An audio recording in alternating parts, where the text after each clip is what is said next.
Friends, night అయితే నేను మొత్తం ఇలా తోమేస్తానండి. ఎందుకంటే నాకు అంట్లు ఉంటే నాకు చిరాకండి. నైట్ క్లీన్గా చేస్తేనే నాకు నిద్ర వస్తుంది. జస్ట్ పాలు కాబెట్టానండి, పాలు సీసా బాబుకి. మిగతా అన్నీ క్లీన్ చేసేసాను. చూడండి అన్నీ ఎలా క్లీన్గా పెట్టుకున్నాను.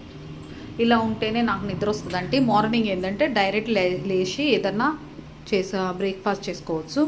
అన్నీ ఇప్పుడు ఇవి కూడా చేసేసి బాబుకి ఇచ్చేసి ఇవి కూడా క్లీన్ చేసేస్తే ఒక పని అయిపోతుంది. అందరు ఫుడ్ తినేసేసారండి.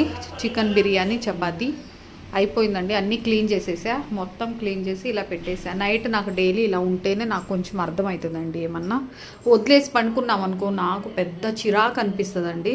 అందుకే మొత్తం నీట్గా ఇలా చేసుకొని ఇవి ఇక్కడ ఎందుకు పెట్టానంటే మొత్తము అంటే నీళ్ళన్నీ పోవాలండి. ఎందుకంటే ఫర్నిచర్ కదా, మొత్తం వాటర్ అన్నీ వెళ్ళిపోయిన తర్వాత మార్నింగ్ అంటే బాగా ఆరిపోతాయి.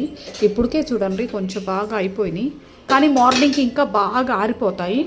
ఇంకా కొంచెం మొక్కలు తడి ఉన్నా కానీ ఒక బట్టతో మొత్తం క్లీన్ చేసేసి అన్ని లోపల ఇలా పెట్టేస్తానండి. లేకుంటే బాగా అసలు లోపల ఇలా పెట్టచ్చు. చూడండి అంతా ఎంత ఖాళీగా ఉందో. ఇవన్నీ మార్నింగ్ పెట్టేస్తాను. అందుకే నేను మొత్తం ఇలా చేసేసి బాగా అంటే ఇవి కొన్ని సెపరేట్ పెట్టేశాను, వాటర్ అంతా పోతుందని.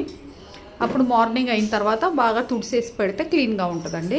బ్రేక్ఫాస్ట్ చేయడానికి కొంచెం ఈజీ కూడా అనిపిస్తుంది. మీలో ఎంతమంది ఇలా చేస్తారో కమెంట్స్లో రాయండి. Bye bye.